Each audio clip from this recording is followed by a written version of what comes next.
D group study में आपका बहुत बहुत स्वागत है। आज के इस वीडियो में हम लोग समुच्चय को जो है सूची विधि यानी सारणीबद्ध विधि टेबुलर फॉर्म में लिखने का प्रयास करेंगे। तो चलिए अपना क्वेश्चन देखते हैं। तो ये हमारा क्वेश्चन है। पीछे हम लोगों ने समुच्चय पढ़ लिया, समुच्चय क्या होता है और ये जाना कि कैसे हम लोग संग्रह और समुच्चय में डिफरेंस करेंगे। आज उसी टॉपिक में हम लोग आगे बढ़ते हुए सूची विधि में ये आपका जो है सेट बिल्डर फॉर्म है। इस सेट बिल्डर फॉर्म को आप टेबुलर मेथड में कैसे लिखेंगे ये सीखेंगे। तो आप जानते हैं कि जो आपका प्रॉपर्टी मेथड या यूं कह ले सेट बिल्डर फॉर्म में क्या होता है भाई, पूरे आपके अवयव को x मान लेते हैं, उसके बाद वो गुण बता देते हैं जो उसको संतुष्ट करता है। और इसी को जब हमको सूची विधि में लिखना होता है तो हम लोग मझले कोष्ठक में लिख के उनके बीच में कॉमा लगाते हैं। तो बस अवयव हमको ढूंढना है। तो चलिए देखते हैं।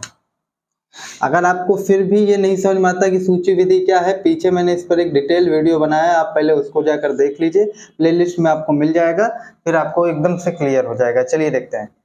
जैसे A1 है आपका, ये क्या कह रहे हैं, x सच दैट x अंग्रेजी वर्णमाला में ई से पूर्व आने वाले अक्षर हैं। अब अंग्रेजी वर्णमाला में ई से पूर्व कौन कौन अक्षर आते हैं भैया, A B C और D, यहीं तक होगा ना, उससे और तो कोई नहीं है ना। फिर उसके बाद ई आ जाता है, ई से पूर्व बोला है तो ई से पहले डी तक जाएंगे हम।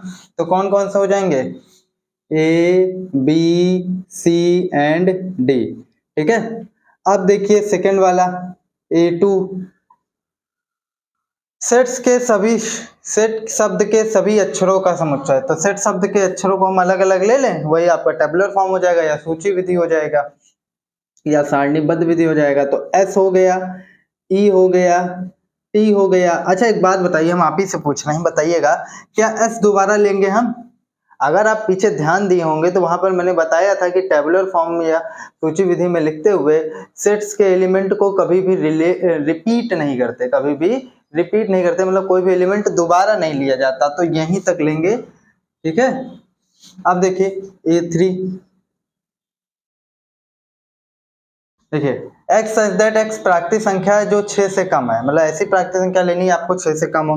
कौन कौन सी, 0, क्या 0 प्राकृतिक संख्या है? 0 प्राकृतिक संख्या नहीं, वो पूर्ण संख्या में आती है, तो 0 नहीं लेंगे। 1 लेंगे, 2 लेंगे, 3 लेंगे, 4 लेंगे और 5 लेंगे।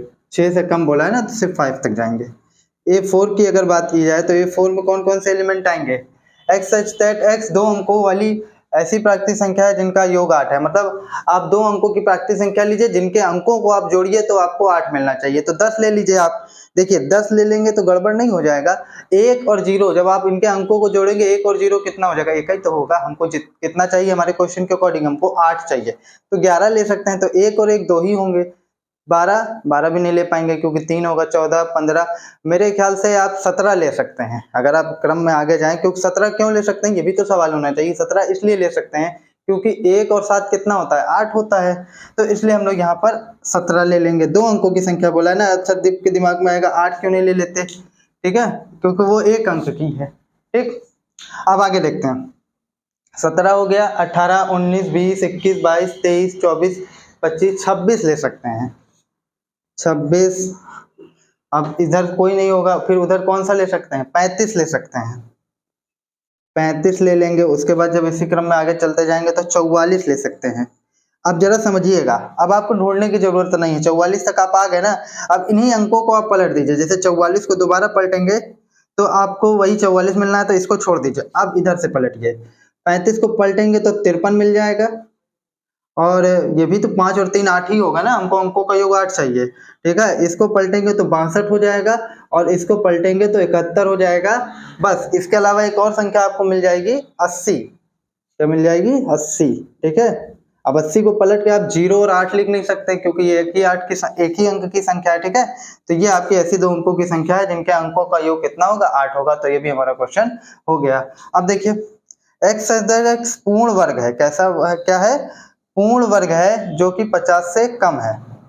तो ऐसे पूर्ण वर्ग संख्याएं कौन कौन सी होंगी, सबसे पहली बात 0 हो गई ना, फिर प्लस माइनस 1, ये 1 का पूर्ण वर्ग है, ये प्लस माइनस 4, ये 2 और माइनस 2 का पूर्ण वर्ग है, प्लस माइनस 9, इसी तरह प्लस माइनस 16, ठीक है। क्योंकि उसमें कोई वो तो बोला नहीं प्राकृतिक संख्या होगा, तो इसलिए हम इंटीजर में लेकर चल रहे हैं। 16 हो गया, फिर प्लस माइनस 25, फिर प्लस माइनस 36, फिर प्लस माइनस 49। तो आप 49 तक आएंगे क्योंकि 50 से कम तक के लिए बोला है। ठीक है, आई होप आपको ये समझ में आया होगा। भाई ये नेक्स्ट देखते हैं, ये आपका कितना हो गया, 5 क्वेश्चन हो गए, 6, 7 और 8, ये 3 क्वेश्चन और बचे हैं, इन्हें भी देख लेते हैं।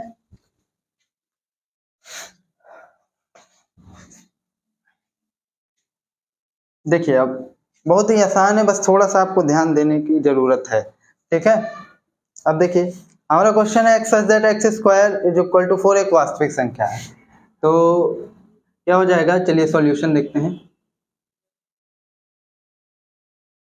यहाँ एक काम कीजिए, नंबरिंग कर लीजिए, 1 कर लीजिए, इसको 2 कर लीजिए, इसको 3 कर लीजिए, इसको 4, 5, 6, 7 एंड 8 हो जाएगा।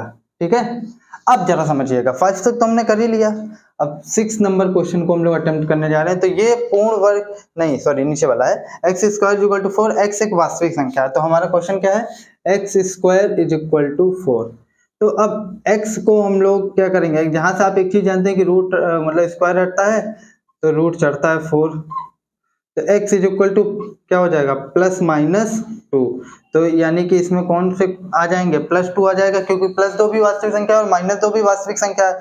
तो a6 इज इक्वल टू आ जाएगा +2, प्लस लगाइए चाहे ना लगाइए, मैंने लगा दिया -2। ठीक है, अब देखिए 7 नंबर क्वेश्चन का आंसर देखिए, एक्स सच दैट एक्स प्राकृतिक संख्या 6 का गुणज है जो कि 399 से कम है। मतलब आपको सारे 6 के गुणज लेने हैं लेकिन 399 से कम लेने हैं। तो कौन कौन से आएंगे, 6 दूनी 12, 6 त्रिक 18, 6 चौक 24, 6 पंच 30, 6 छंग 36, उसके बाद ऐसे चलते चले जाइए। 399 से हमको कम चाहिए, तो हम यहाँ से 399 को 6 से भाग देकर देख लेते हैं कि क्या हमको ज्यादा पड़ रहा है। 6 छंग 36, ये हो जाएगा 9 में से 6 गए 3, और यहाँ पर 9 उतरेगा, 6 छंग 36, तो 9 में से 6 गए 3 और ये कट जाएगा। मतलब अगर इसमें 3 कम कर दें, 336 आखिरी ऐसी संख्या होगी जो 6 से डिवाइड हो जाएगी, क्योंकि 3 ज्यादा पड़ रहा है तो हम 3 कम कर दिए।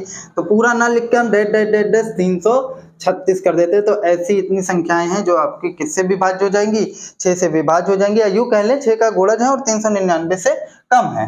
ठीक है, ऐसा भी कह सकते हैं। भाई गुणज है तो उस 6 से विभाजित तो होगी ही ना। अब देखिए x such that x square minus 5x plus 6 क्या है, x such that x square, इसको नहीं लिखते अभी, तो हम इसको सॉल्यूशन कर रहे हैं। सॉल्यूशन क्या है, x such that x square, sorry x square minus 5x plus 6। High school में आपने द्विघात समीकरण पढ़ा होगा, तो उसमें आपने इसको मिडिल टर्म ब्रेक करने के लिए बताया गया होगा, मध्य पद तोड़ने के लिए, कि गुणा करने पे 6 जोड़ने पर 5। तो ऐसी कौन सी संख्या है, x square minus 2x minus 3x plus 6 is equal to 0। तब यहाँ से आप x कॉमन ले लेंगे, जब x कॉमन ले लेंगे तो x माइनस 2 हो जाएगा, यहाँ से -3 कॉमन ले लेंगे तो फिर x माइनस 2 हो जाएगा, इज इक्वल टू 0 हो जाएगा। फिर से कॉमन लेंगे x माइनस 2 और यहाँ फिर क्या बचा, x माइनस 3 बराबर 0। यहाँ तक तो कोई दिक्कत नहीं होगी। अब नेक्स्ट देखिए, हमको इसको सूची विधि में लिखना है ना, इसके एलिमेंट को, तो पहले एलिमेंट निकाल लेते हैं।